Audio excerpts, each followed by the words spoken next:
So good afternoon to all of you. It's delightful to be back here again, and thank you all for being with us. This is one of the most exciting panels of my life, and I'm thrilled with them.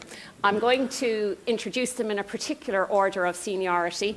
The seniority is the frequency at Ireland's Edge events, and on that basis, Nora is the winner on her third. So we are delighted that she's back with us. She was here last year, and then she very kindly came along, and we put her to work in Dublin in June, where she interviewed Max Schrems for us, and we're now going to hear from her today. John is in number 2 in our race, and I introduced him in Ballina a few weeks ago as a remarkable man, and I've no reason to believe you became any less remarkable, John, in the weeks that have intervened. And Carole, who I'm now hoping is intuiting the need that this is a kind of an enclosed circle that kind of keeps asking and demands you keep giving, is here for our first time. So we are going to be talking about a theme which really has come from John's work over an extended period of time. The question of Orwell and/or Huxley, the politics and the economics of the web. And as I thought about this panel, how I've kind of posited it in my head is that the general, which John, as a historian of the internet is about 40 years old, and John has been studying its history, but he's also been a very prophetic voice in terms of understanding the introduction of a new form of information technology and communications technology relative to all that went before it and relative to the political economy that it sits within. So Carole has been breaking a number of stories over the last particularly 2 years in a way in which I would characterize nearly as Alice in Wonderland falling down a hole, which Carole is going to tell us about, and following a series of breadcrumbs. So, as I say, we're going to start with Carole here, then maybe go back to John, and then Nora, in a very particular way, is going to talk to some of the frameworks and the solutions that are being developed that might help us navigate some of this new world. So, Carole, the way to coin a term, I would say that you have been mantelpiecing it lately. Her mantelpiece must now be full of the journalism gongs she has been awarded with, particularly over, as I say, the last number of months for the work of the last 2 years, which has varied from, a first introduction of what are the use that new communications media have been put to within elections. She has highlighted law-breaking which has taken place in the context of the UK referendum, the foreign influence which found its way into the seismic events in particular of 2016 in terms of Brexit and Trump. I suppose the links between those two events and where those links have taken us to, and then a certain corporate recklessness which extends, I think, at this stage well beyond recklessness. So, Carole, I'm going to ask you to talk to what do you think are the most interesting things in your work over the last few years, and what do you think is to come? Well, now those are big questions. And I suppose when you say interesting, I think I'd probably use the word terrifying more. I think that's been my general revelation about this whole story that I found myself accidentally plunged into. And that's this sort of experience of trying to report upon these massive tech companies and the massive power they've got in every single country in the world, and particularly what I've been looking at, which is elections, how they influence every single election in the world, more or less now, is played out on Facebook, essentially, and Google to some degree. But there is absolutely no way of holding them to account. So, and it's just, you don't get beyond the craziness of that. So on Monday, I sat in Parliament for about 10 hours, and they had this grand international committee, and they had representatives from 9 parliaments there, including Ireland, very interestingly. And they were trying to ask questions of Facebook. So, but they couldn't ask, there's one person essentially who makes just a lot of the decisions in Facebook, and that's the CEO. But Mark Zuckerberg, you know, who founded the company and still exerts all control, he just refuses to come to Britain. He has refused 5 times to come and answer Parliament's questions about what happened on his platform during the referendum, and essentially how it was used to facilitate law breaking. We know this now in Britain. And so they were all there. There were representatives from Brazil, where they've had a terrible election, where, you know, we know that there was this huge lies and fake news in these closed WhatsApp groups. And there were representatives from Argentina, which also had kind of massive Facebook activity in their election. And there were representatives from Ireland who were talking about the fact there was a question actually from one of the Irish representatives there, and they said, Facebook, you know, what actually happened? We were very pleased because, you know, when we said, actually, there's these foreign ads which are being shown, and we don't know where they're coming from, Facebook actually took the decision to just ban them. And they were sort of saying, well, you sort of acknowledge that you can't control them, that there's no way of knowing who is advertising and what they're advertising and who's paying for it and who's seeing those. And they were sort of saying, well, you know, we're glad that you actually banned them, but the rest of the world hasn't banned them, and the rest of the world is suffering from this problem. And essentially, I mean, it is... I went to this, Hillary Clinton gave this talk just recently, about a month or so ago at Oxford, and she, because, you know, she was the sort of victim of seeing how this played out in America, but she really understands what is going on. And it's the sort of, we were witnessing the death of liberal democracy. So take us back to how that, for this audience, yes, how that started for you. So it started for me very, very randomly. It was just after Trump got elected 2 years ago, almost exactly 2 years ago, and I started looking at the sort of fake news and started thinking about doing a feature on it. And you do not have a background, per se, in investigative journalism? No, I'm not. I'm a feature writer. I've been writing about technology, but from a very much a layperson's point of view for quite a long time. And I just started looking at, I just started looking at Google search. And I just started putting in different words into Google search. And I put the word Jews into the search field. And then, you know, with Google, you make it into a question, because it likes answering questions, Google. So I put "Are Jews" into the search field. And Google popped down the suggestions. And the first of the suggestions was, "Are Jews evil?" And I was like, and before, I didn't even have to press the return button. I got a whole page of results. And it said, yes, Jews are evil, every single one of them. It's like Nazi websites. And I was just sort of, I was like, what? What am I looking at?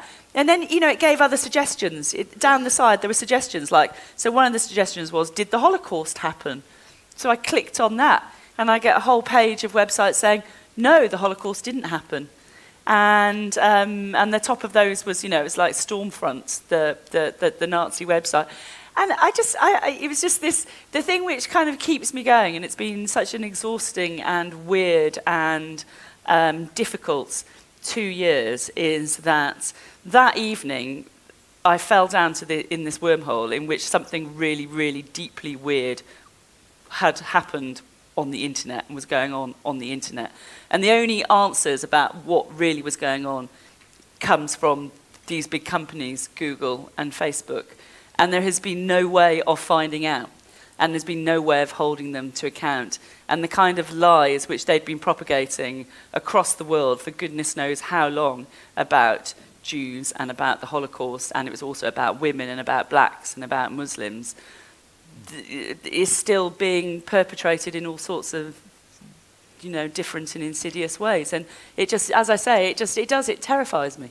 And so from Autosuggest, you led your way through some American academics into a broader sense of the news and who was working on this, yeah, which led you to the Brexit referendum. Yes, well, actually, it led me first of all to Cambridge Analytica, so, which I don't know if that's, so is this sort of, it became, I sort of worked and was investigating Cambridge Analytica for a sort of a full year, really, before it, you know, we managed to break this story earlier this year, which then became a sort of global news story, and and had these consequences for Facebook. And what you found out in that story?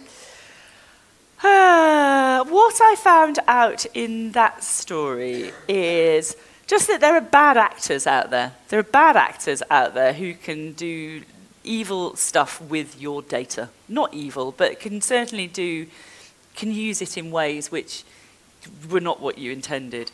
And then the other thing I found out in that was, initially with the start of that story, I found out that it was impossible to hold Google to account, and they would come after you very aggressively if you tried to. And then I've had exactly the same experience with Facebook. It's just repeated itself. And so on the night before, we were working in collaboration with the New York Times and with Channel 4 News, and the night before we were publishing this account by Christopher Wiley, the guy with the pink hair who was the whistleblower. Latterly green. Latterly green. The Facebook, sent us this very threatening legal letter, and were trying to, threatening to sue us if we continued to publish, and it's just... And it's the legal challenges, the poor Guardian observer, who, it's just, we have one exhausting legal meeting after another. So I've come here from another massive legal meeting yesterday about another big, sort of challenge that we're facing. And reporting this story has it's really, it's pushed us in very uncomfortable ways and continues to do so, and it takes up a lot of resource and also kind of bravery on the part of my editors to keep publishing. It has the characteristics of an editorial nightmare. Yes, I think there is a sort of like, I sort of say, I sort of walked into the meeting yesterday going, sorry. And one of the aspects which, just as a reader following this, strikes, there's two aspects maybe which I'd like you to speak to about. One is maybe the network of, it's an interesting network as you've broken the story of citizen journalism, academic journalism in a sense coming through, and then obviously the collaborations between the institutional media, shall we say, between the Guardian and so as a reader it has been very interesting to see that. In another sense, actually I'll hold my second question, maybe if you talk to that. Yeah, so that's been one of the things, I mean, there's been sort of very few sort of inspiring things about this story. Mostly it's kind of quite dystopian, as I say, and difficult. But one of the inspiring things has been that it's to report this story has meant sort of developing a very unorthodox network of people who kind of have found each other on Twitter. And it includes, this is a global story, and so it's a kind of global network of people in Europe and in Britain and in America. And it is things like academics and just citizen journalists on there's kind of these amazing people on Twitter who just, they're great at like digging up these, digging up facts. And it's been, the thing is that newspapers have been so challenged by the digital age in cuts and, having far fewer journalists. And so this has been something where people, sort of citizen journalists, have sort of taken up the challenge. And so, yes, in as much as I kind of spend all my day thinking about sort of how evil these platforms are, at the same time, being on these platforms have enabled me to find these people and also to try and sort of build support for the story and to get it out there. And so that's one of the slightly more cheerful aspects. And a second aspect to that,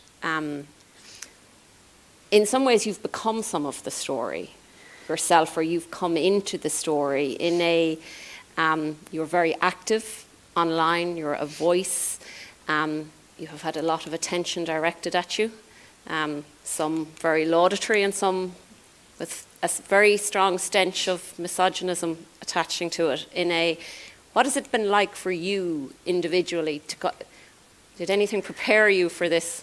It's been, yeah, I found it really uncomfortable because I hated Twitter and social media before I started doing this story. But I realised I sort of had to put myself out there because I needed to shout about it and I needed to tell people what was going on. And so that's involved sort of exposing myself. And as you say, it also means, so like the wonderful thing is that it means you get all this great support. But on the other hand, it also just makes you a target for all these very vicious attacks. But what the thing I found really interesting has been sort of informed my view of it actually, is because the whole thing has been reporting on, it's propaganda. This is what these platforms are used to spread. And it's actually, we know from Robert Mueller's investigation in the US, he talks about it as information warfare, as the way that these platforms have been used by Russia to attack the Western democracy. Western democracy. I mean, those are his terms. And so if you're on these platforms, this is what you are experiencing. You are, the subject of that. And the thing I found about being sort of trying to report it is that you do experience that quite viscerally. So in some of the nastier attacks I've had, which, so there was this sort of horrible video which was posted, which sort of had my face photoshopped in and being sort of beaten around the head, and with the Russian anthem being played in the background. It was kind of, the whole thing about that was it was intended to unsettle me, and it did. But it also made me, because I had this personal experience of being a sort of victim of this information warfare, that's kind of helped me in continuing to report the story, in understanding the ways that, all sorts of people are attacked, sort of, minorities, black people, Muslims, gay people, women, these are the sort of the people who have the most difficult experiences and are sort of, across the sort of social media platforms. So I don't know. That's my positive take upon that. My less positive take is it's a bit shit sometimes. And whilst the story has obviously, or the stories or the revelations, the facts now established, there's also been there's been a huge level of interest on one hand, and another level there's been an institutional indifference. You have become a very loud voice for a Mueller-style investigation in the UK, which at the moment is not yielding. No, I know. Well, it is and it isn't, because there are senior politicians in Britain who now say, yes, absolutely, we can see that the same thing was happening in Britain just a few months before this was happening in the United States. And our referendum was carried out on the same platforms that we know were being subverted. And obviously behind all of the Mueller piece at the moment in particular is, even behind the platforms, is who was attempting to use the platforms, yes, and for what aims. Exactly, and we know, and we've been tracking these relationships between, the politicians in the referendum, like Nigel Farage and his business associates. And, we know that there's this clear relationships they had which link both to Donald Trump and to the Kremlin. But it's just in Britain, in America, what they've done, although sort of Trump is this authoritarian and is, tearing up the rule books and tearing up rule of law, they've got these institutions which are trying to defend them, and that is what the FBI is doing, and that is what Robert Mueller is doing. And in Britain, we see the opposite. We see the fact that for the government, it desperately doesn't want to have these things dug up. It has committed itself to Brexit, and Theresa May's mandate rests upon delivering Brexit. And there is just really worrying silence about, I listed them the other day, and there are now 9 serious or criminal investigations going on into every kind of aspect of what happened in the referendum. But there's no official inquiry into these links between the referendum, between the Leave campaign, and between Trump and Russia.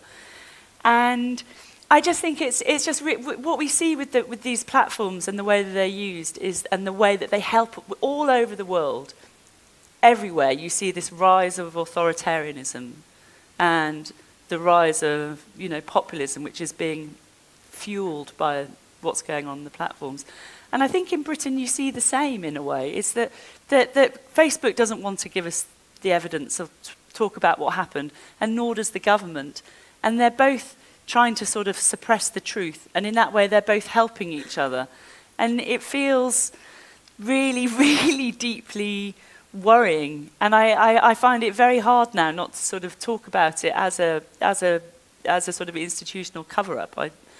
But it's, you know, I feel I worry about saying those things because I think, you know, you know, I really don't want to sound like a conspiracy theorist, but at the same time, we're not getting the truth. And so, anyway, yeah, sorry.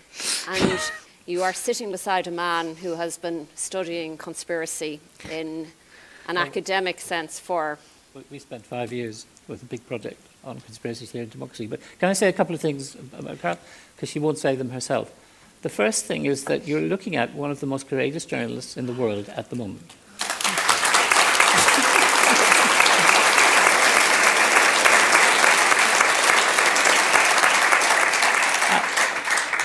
And I can say that because I know what she has faced. And for some years, I've understood and in one case experienced what these corporations are like. And one of the great puzzles for me has been why, for so long, have they had such a free pass from governments and from the public? So, for example, and it works in all kinds of interesting ways, but let me tell you a story. A couple of years ago, one of my academic colleagues, Julia Poles, and a collaborator, Hal Hodson, they decided to do an investigation into how the Royal Free Hospital in London had entered into a collaboration with DeepMind, which is effectively a company owned by Google, in which they handed over the health data of a very large number of North Londoners.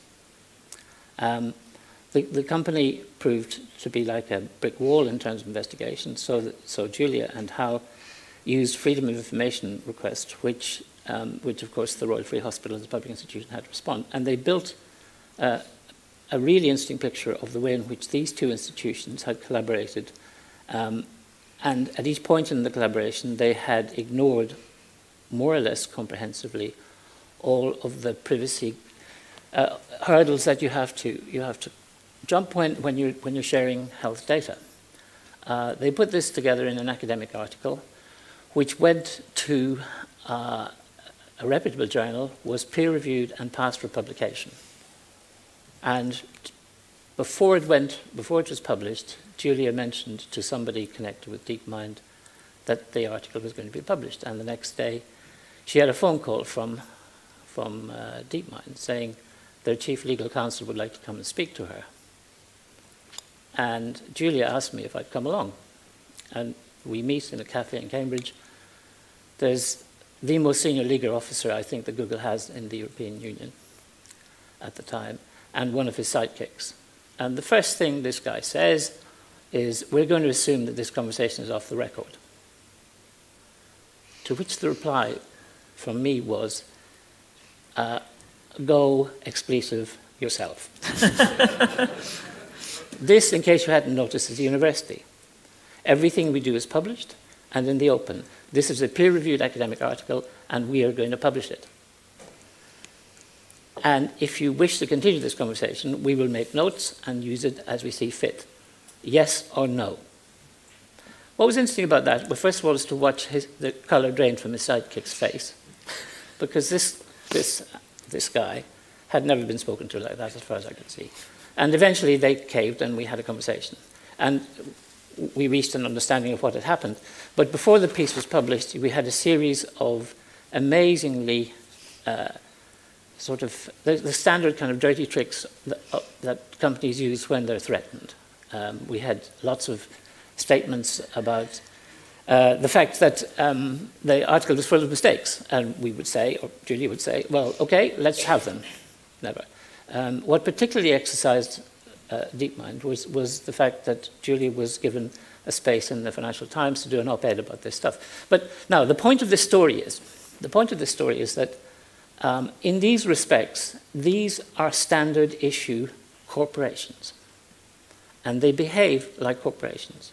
So when a parent says to me delightedly that their son or daughter has got a job at Facebook, or a job at Google, and I say to them, would you be as pleased if they worked for a tobacco company or a gambling company?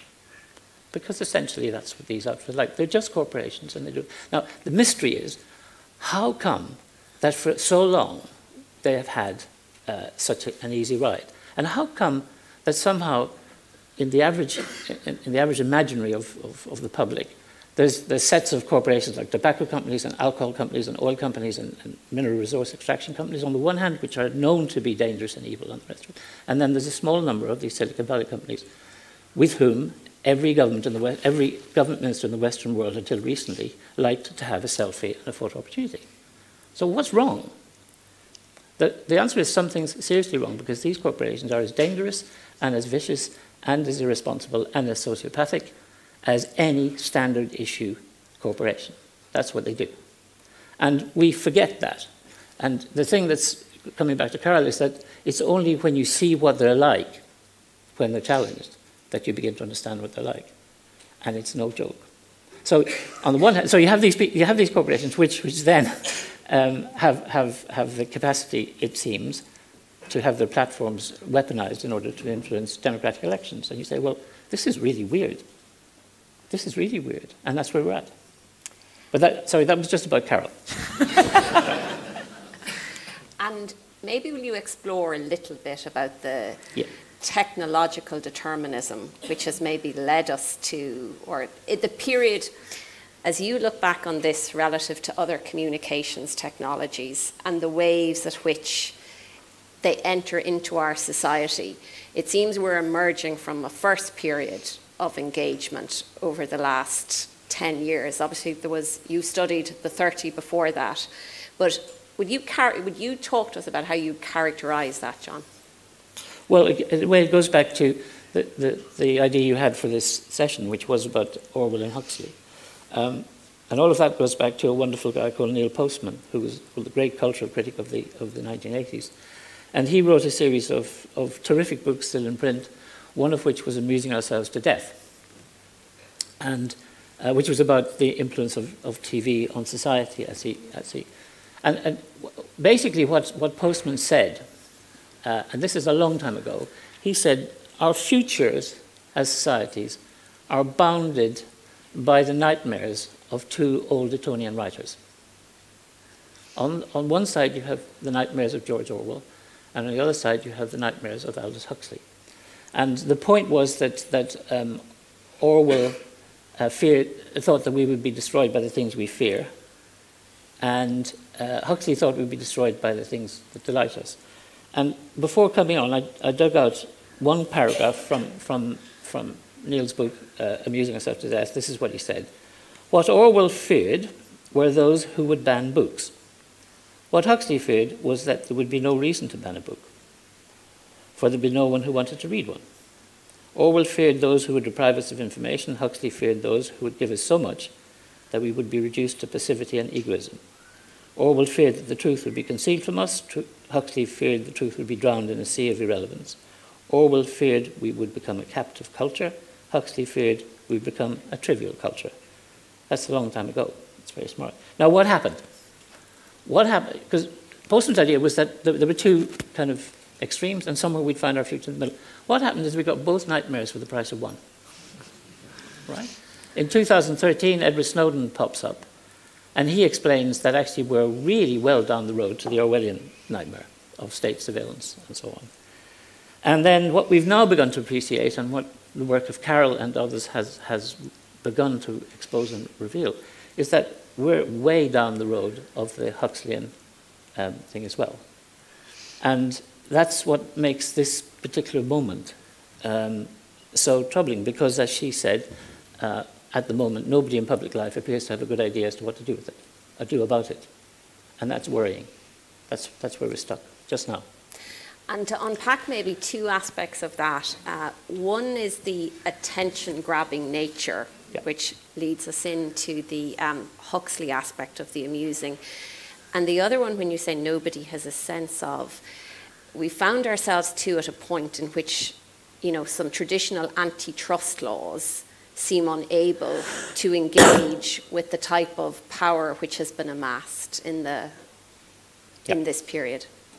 Well, the big question is whether or not, because we've been through this before in the early 20th century, the United States in particular found itself challenged to deal with the huge industrial trust that had, and in the end, the United States did deal with it up to a point, because you had the Sherman antitrust stuff and all the rest of it. Now, the question for us, for our society now, we have the same kind of problem, and the question is, what are we going to do about it? The answer is, at the moment, the answer is, in some way, legal regulation, in some respects.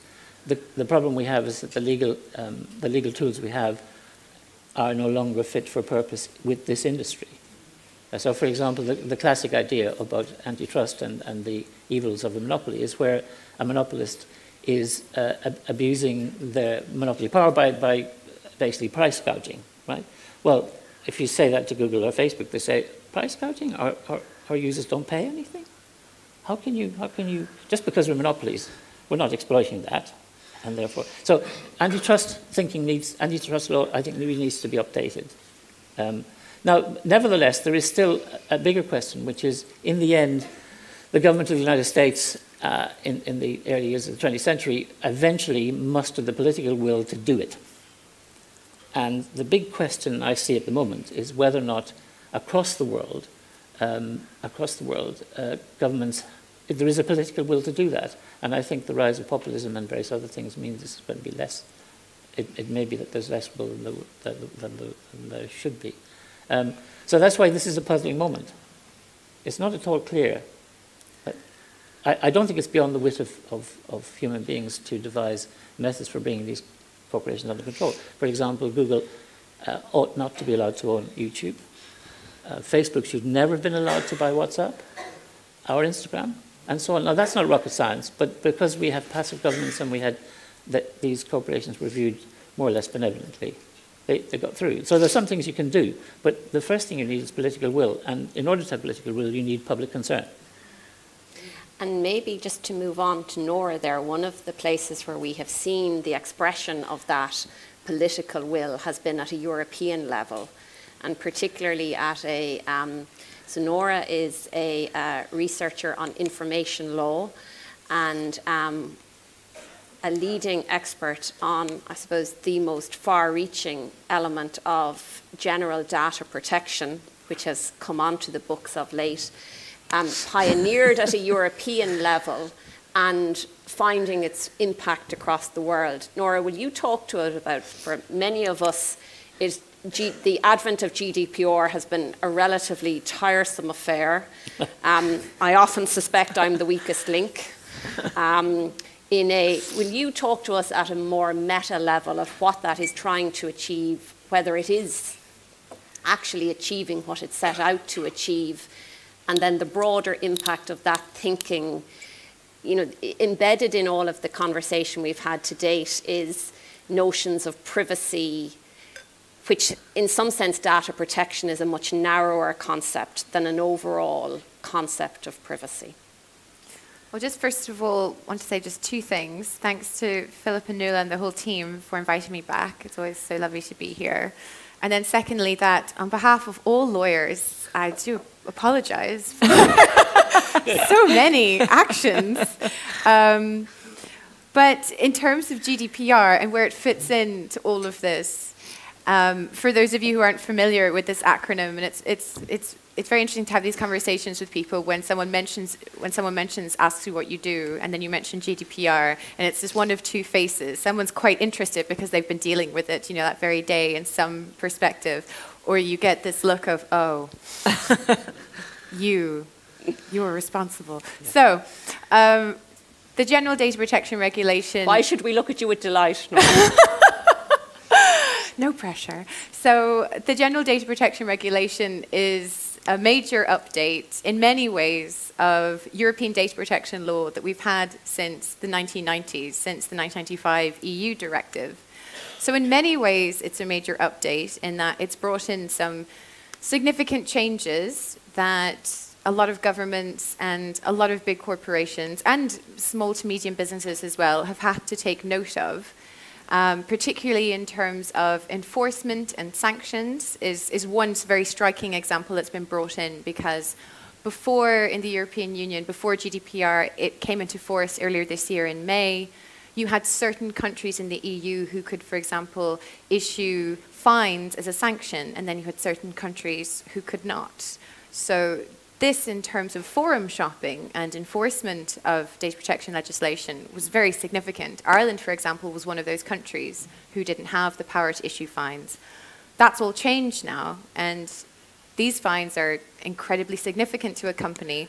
And just to play into what was mentioned earlier on about Cambridge Analytica, and to be somewhat constructive, positive as to what lawmakers are doing at the moment about this, we do have at the moment the largest, most significant investigation of data protection authorities looking into Cambridge Analytica right now. It's currently being led by... Will you explain to us why, Nora, for the general Right, audience here? right. Well, so to follow on from all of Carole's fantastic work in this area, this was actually an issue that was uncovered by the previous Irish Data Protection Commissioner, Billy Hawkes. When Facebook underwent an audit here in 2011 and 2012, the issue was raised to them about the fact that they didn't have sufficient enough oversight of the data that was being exchanged between people who could advertise and buy apps and data on their platform. So there was a strong recommendation made in the audit that they needed to correct this problem. The other major issue too was that when these app developers, businesses were given access to a Facebook user account, they were also given access to their Facebook friends. So effectively, if you were a friend, if you'd been part of that network, your data was being given away to these companies without your knowledge. Your consent hadn't been obtained. So, and that had been a policy of Facebook between 2008 up until 2014, when they actually changed the platform. But therein lies the major rub, because this was brought to their attention very clearly in 2011, 2012. No serious action. The platform format wasn't changed until 2014, and it was a transition as well. I mean, it wasn't actually completed until 2015, and it was during that time that we had an academic from the University of Cambridge, Dr. Alexander Kogan, who allowed for Cambridge Analytica effectively to use data from an app he developed called This Is Your Digital Life for their purposes. And this was deeply problematic because when he was collecting that data, this was for an academic research project. Yeah. And that's the basis on which he was relying on this, legally speaking. And that's the basis on which 350,000 users consented to this. It was for academic research. But to the extent they knowingly consented. To the extent they knowingly consented. But unfortunately, this information was then repurposed. It was reused by Cambridge Analytica, knowingly that this would be used for commercial purposes. And then that figure of 350,000 spread out to 87 million, as was reported years later. So you can see this level of hubris and scale and lack of oversight that is all very clear to us now following this investigation and following, thankfully, whistleblowers like Christopher Wiley coming forward, brave journalists like Carole who share this story with the world. And to follow on what John was saying, I mean, it really is a moment of truth for politicians and for lawmakers, because when you think of the massive revelations we've had that have started since 2013, we had Edward Snowden, a whistleblower. We have Christopher Wiley now. You had the work done by Hal Hodson and Julia Powells earlier on. These are very welcome initiatives, but they're ad hoc. They're not institutional, so that is quite concerning from a systematic point of view.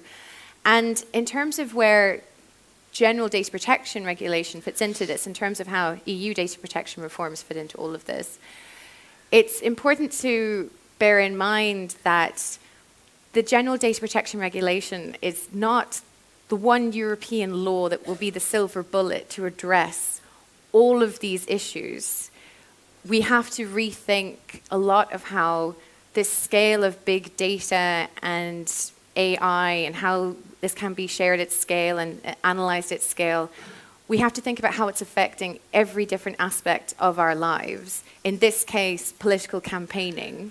So you've had a number of recommendations made that electoral laws all over the world have to be updated to acknowledge the role at which these platforms are playing in this kind of dissemination.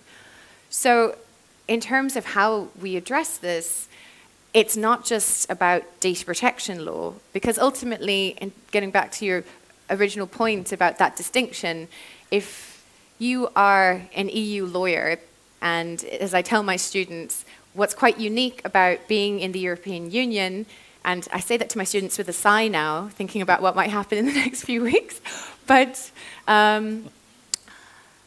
we have a very special situation in terms of the Bill of Rights that we have. We have two fundamental rights in the European Union. We have one right to data privacy, and then we have a separate right to data protection. And this makes the EU very unique, but then so different from, say, other jurisdictions, like, for example, the US, where all of these major tech companies are based. So there is a huge clash of values and regulatory frameworks by which these companies are operating. And that's certainly not a justification for their actions, but it does make the EU's position quite different. And it's very important to remember what both of those different rights are trying to achieve. So with data protection isn't just about data privacy. It's about all the rights that relate to your data. So it's about freedom of expression, it's also about due process, it's about anti-discrimination, and that often gets forgotten about or confused by a lot. It looks like you have a question, Carole. I wanted to say something, because I met Nora before on a panel in Cambridge, yes, and there was somebody else who spoke in the audience, and she said something then which I really always try and tell people now, which was, do you remember, she was a tech journalist in the 90s, I think, this old woman, and she said that she had this, which she wanted to write about these issues. Hang on, she's the same age as me. But she said her editor wouldn't let her write stories about data because it was like, it's too boring, of this word data, nobody understands it. And she said it's like a naked photograph of yourself. And she said, if you tell people that it's like you're naked, all over the internet now, there are just like naked photographs of yourself. It's all this, it's like really revealing information. And I don't know, I always try and sort of, because, you know, sometimes it sounds sort of technical when you know what I mean? But it is this, it's like our private information that these companies have, and they can just use it against us, can't they, in that sort of way. And I don't know, sorry, it just reminded me that she said it on that occasion that I last saw you. And John, I suppose if you go back, in a sense, to the work of McLuhan in the first instance, there's the sense that, you know, it's also shaping us. So our identities are being impacted. The data protection and privacy is not just a one-way street in the... No, I got two things about that. The first is that it is strangely reshaping us. I mean, one of the funniest things that happened recently to me was I was trying to log on to a new service I hadn't used, and where it was conceivable I might be providing some money to this service, but in order to let me log in, it set me a puzzle. Yeah. Which was a grid of photographs divided into a grid, and I was asked to identify every road sign, and I did it like a monkey. And then there was another one, which was also designed, it asked me to identify, the point of the exercise was to prove I wasn't a robot, right? And so, like an idiot. And you successfully? Of course, I successfully identified the road sign, and then I suddenly thought, what's going on here? And what's going on here is that I'm providing a training set for Google's for Google's self-driving cars, because the machine learning system always needs to. Okay, so I am, and then I thought, and the thing is called a CAPTCHA, which is a thing, an automated Turing test. And you're the labor. Well, no. The interesting thing is the Turing test is designed to enable a human being to decide whether a machine is human-like or not. And actually what's going on is that a machine is using the technology to decide whether I'm a robot or not. Just think about that. Okay, that's the first bit of it. But going back to the data thing for a minute, I think it would help if we took this stuff up a level. Because what we're dealing with is corporations which are essentially extractive corporations, and the things they extract are our data trails. That's what they're doing. They're extracting our data. And data becomes the key to the digital world in a way. Now, what we've moved into is a new variant of capitalism. Because the thing about capitalism as a system is that it essentially has fed on the resources of the planet, and it's heated the planet, and so on. Then we now have a different kind of capitalism, for which we now have a name. It's called surveillance capitalism. And what that's doing is it's essentially feeding on human beings, our behavior, in all kinds of interesting ways, both shaping it and the rest of it. So what I'm going to suggest, by the way, is that because you won't have anything to do in January while you wait for Brexit, can I suggest you read a new and remarkable forthcoming book called, the title is The Age of Surveillance Capitalism. It's by a Harvard scholar called Susanna Zuboff. And it's quite big, John. It's a serious book, but it's a kind. I think it is the kind of book that's rather like Thomas Piketty's book about inequality. It's really important, and we need to think about this generally as capitalism has morphed into something else, very powerful, very profitable, and all the other things as well, very exploitative. And that is the level of the thing we have to deal with, and that's new. We really have to think of it like that. I'm going to jump on that for a second in terms of like how the sharing of data is being framed. And we've been looking at this very negatively because of the dangers that we can see as to what happens when it is used by bad actors. But the problem here is that it's much more nuanced. It's not about looking at these companies like a tobacco company, for example, because then you're making people think that any sharing of data doesn't have public benefit. And it's important that we don't think like that, because we should be thinking about how these big data sets can improve society. We should be thinking more about open data, how government, for example, can make sure that this data is being used that benefits society, that isn't being used by private sector because they're thinking more of like how the benefits can be extracted, as you would say. So take, for example, the royal free example with Google DeepMind. What happened there was that you didn't have a proper procurement contract in place between the NHS, that particular royal free hospital, and Google DeepMind. Part of that procurement should have addressed a lot of the data protection issues. One of the major ones being where the Information Commissioner Elizabeth Denham, who's running that worldwide investigation into Cambridge Analytica now, pointed out, okay, in order to develop this app for doctors to diagnose kidney failure, which is a very legitimate aim, did you really need to give Google DeepMind 1.6 million records from patients? Was this a magic number? Can you explain to us why that was? Under the GDPR, taking it back to a more positive note, the Royal Free would have to undertake a data protection impact assessment explaining all of this in a lot of detail. Now, they could have done that before when it could have been done on a voluntary basis, but now it's legally required, and there are very significant sanctions, including fines, for example, that could be issued against Google DeepMind and the NHS for not following procedures like that now. But, I mean, so just to emphasize that, I mean, yes, sharing of data, can be quite negative, but at the same time, to go back to some of the more positive examples that you used, Carole, in terms of the support that you got online, the best practice that your investigation has showed to other journalists throughout the world, for example. I mean, I think we do need to look at this in terms of what we should be doing with our data infrastructure, as opposed to just giving it away to companies. But the point that I agree with you, and the point is not that that really good things are not possible when we have large quantities of data. That's true. The question is, what is the status of that data? It should be, I mean, health data, for example, first of all, it has to be, the privacy of it has to be properly protected. But secondly, it's a commons. It belongs to everybody. It's not a private reserve. That's the thing that's wrong with these data companies at the moment, is that they have simply moved in a preemptive land grab and taken colossal amounts of personal data, which they're then using as the basis for machine learning and other things. I've got no problems at all with machine learning, but I do have problems with the appropriation of data for purely private gain. That's what's wrong.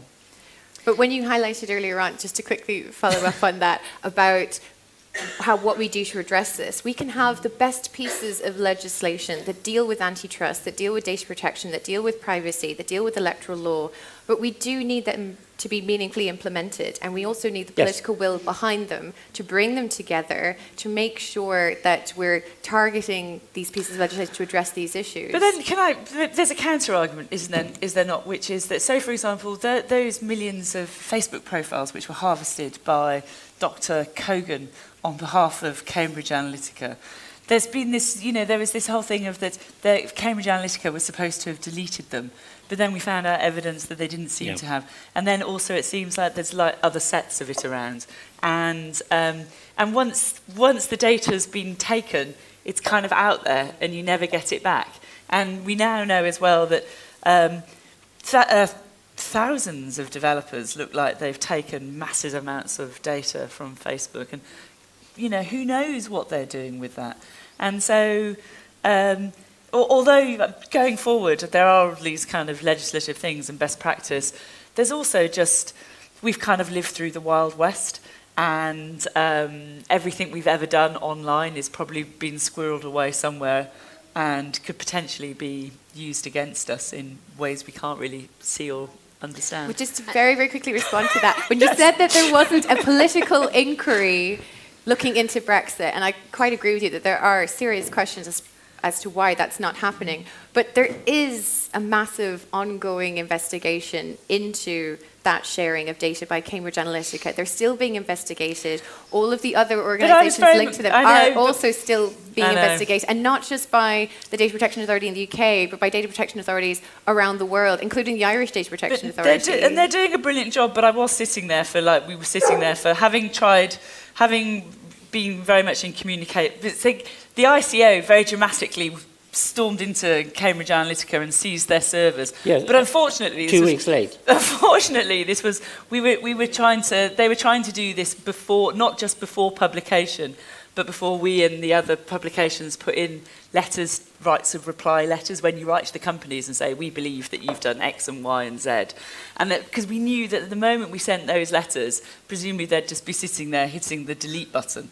And it was it took another 2 weeks for them to go in. So it's brilliant, and they are doing a great job, but at the same time, I don't know.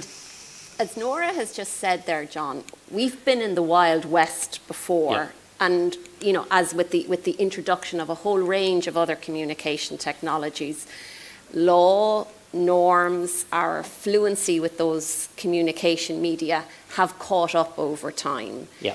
And I think that's the point that Nora makes I think we would like to think here from Ireland's Edge, we're approaching all of these questions from actually a certain, with a small p, a politics of optimism, if we can bring the right agency to bear. Is there something different about this period of Wild Westedness than has been the case before? I think, yes. I think it's different in two ways. First of all, the pace of change is much quicker. I mean, there's always been a problem with regulation. It's always been a time lag between something happening and then it eventually being regulated. And when the pace of change was slower, then although that was always unsatisfactory, at least it kind of worked.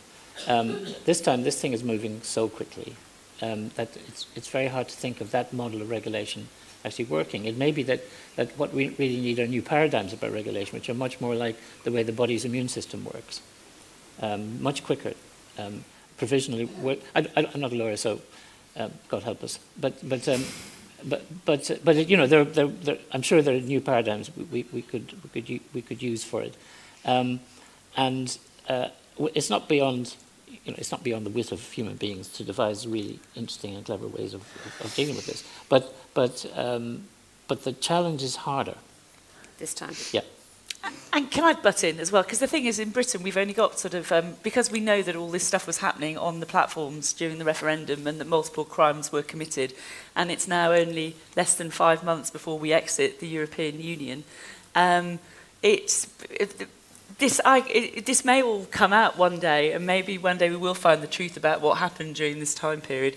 But it's going to be... But by which stage will Britain will have left? Will have left. But that's going to happen in just a few months' time. And this was, we know that multiple crimes were carried out on these platforms, and the platforms are refusing to give us answers, and the government is refusing to make them.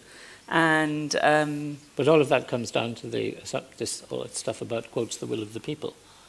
If the will of the people turns out to have been fraudulently obtained, nobody in the British political establishment wants to actually even address that question. Yeah, so it's why we kind of, which is why it's been so important to just keep on going out and trying to sort of tell this story and get this over, is that something really colossally, profoundly unsettling happened to our electoral system. It happened in many countries all over the world, but it very definitely happened in the United States and in Britain in 2016, and we will live with the consequences of that for a very, very long time. And anywhere across electoral systems, John, you listed a number of them at the start, or I think it was you, Carole, who listed between. Are we seeing a change in, or is that in a much slower catch-up phase in the thinking around elections beyond some narrow? Well, but part of the problem is that there has been movement. I think it was Carole mentioned that in the case of or perhaps you did, in the case of the referenda here, that the companies were motivated to move more quickly, and the rest of it. The same is true there's a German law which requires these companies to take things off. But actually what's happening then, if you think about what's happening is that issues that are properly the function of publicly accountable bodies like governments, like courts or whatever, are being subcontracted to private sovereigns.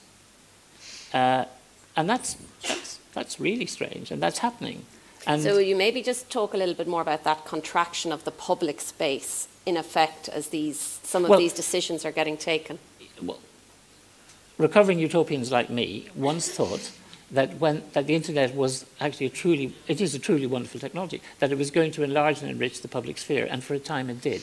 And then what happened? And it still does in many ways. In many ways it still does. But what has happened is that a large chunk of the public sphere has actually been forced through three narrow, commercially controlled pipes: Facebook, YouTube, and Twitter. And in the process, the public sphere has been grotesquely distended and is misshapen. So we get this crazy kind of dialogue, quotes unquote, that goes on Twitter now. This is nuts. It's like monkeys kind of talking to one another. And actually, that was one of the things which I found useful when I had the sort of horrible video posted of me on Twitter, is because you think you think that this is in the public domain somehow, that what's going on, what you're watching online, this is somehow public, and so therefore you can. But what I realised doing that was because even though hundreds of people complained about it, and if it had been posted in the street or outside my house, you can't threaten people like that actually. In real, then you could have called the police, you could have got it taken down, there's all sorts of things you could do. But there was nothing that anybody could do because it was up and it was beyond rule of law. And we had to eventually, I got the editor of the newspaper to intervene with the people who put it up, and he got them to take it down. But it was like, that was a really sort of object lesson in that this is not the public space. And these companies, the control they have, that they could leave that up and make me feel sort of threatened and intimidated for 3 days, and there was nothing I could do about it. Sort of like it was just quite a salutary lesson. So the question is this stuff an existential threat for democracy or not? And that's an open question now, I think. It seems you have a perspective. I do, yeah. And John, if you look at that in the... One of the things when I talk about the fluency that we have to develop, one of the things you've written about is the way we need to turn, in a sense, the trust and verify, and how, as we look at, and we saw it even out of the news conference at the White House, in terms of our ability to our relationship with the media we're consuming.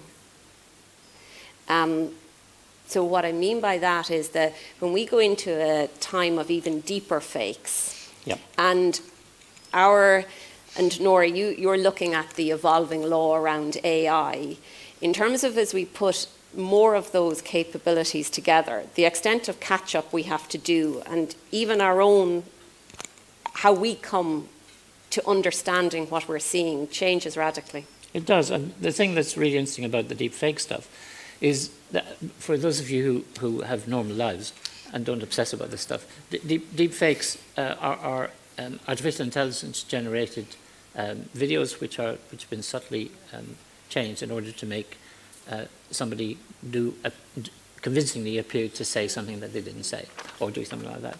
And what's really interesting about them is that even sophisticated, skeptical journalists now get taken in by some of this stuff, and this will get better and better because it's now commoditized, essentially, the technology to do it. You can buy a machine learning kit now from Intel on a USB stick.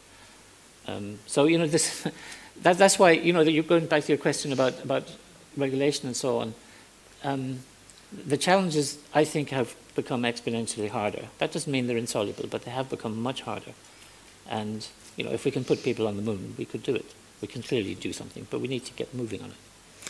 And ladies and gentlemen, on that note, I'm going to wrap up here, because to John's point of this is not beyond the wit of man, we're going to be joined by a woman who certainly doesn't believe it is beyond her wit.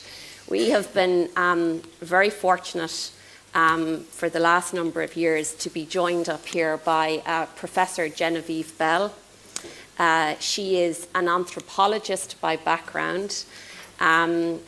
She came to us first 2 years ago, and she's a senior fellow at Intel, and her job there over an extended period of time was in effect to bring the human and the story, the fears and the excitements about technology into Intel. And when we asked Genevieve, who was enabled by Eamon Sinnott, I'm not sure where he is down there, one of our co-conspirators, to come here, we asked Genevieve to interpret the notion of edge, and she did so. She did it in 3 ways. She posited the notion of edge as relational. And one of the key watch-outs she gave, which I think has obviously proven to be remarkably prescient, was that if as an edge you're defining yourself in relation to the centre, you need to be very careful of the centre moving, which I think we have seen. The second notion of edge that she posited was edge as a liminal place, which I think was something that is something for us here in this place, and a liminal space we find easy to engage with as a concept. The third space, and I think it's one which Genevieve mostly inhabits herself nearly, is edge as a vantage point, and whether you can, how you can interpret edge as giving you different perspectives on the whole and on the centre. And that is certainly something that she does in her work. When she joined us last year on stage, which she did with Nora and I via the wonders of communications linked to Australia, she told us that she was starting a new branch of applied science, and she explained how new branches of applied sciences had always been started in response to the different waves of industrial revolution. So she is going to join us now in a few moments. She is going to talk particularly to some of the more hopeful aspects and imaginative and creative aspects, and in particular she's going to share with us some of the work she has been doing with art and AI. So we're going to vacate the stage. Before that, and you needn't jump up immediately, but if there is an owner, and I have a slight sense I may know the person, of 05KY, a silver Peugeot, not looking at anybody in particular, can you please move it? And we're going to let Genevieve join now. Thank you very much. And thank you to my remarkable panel.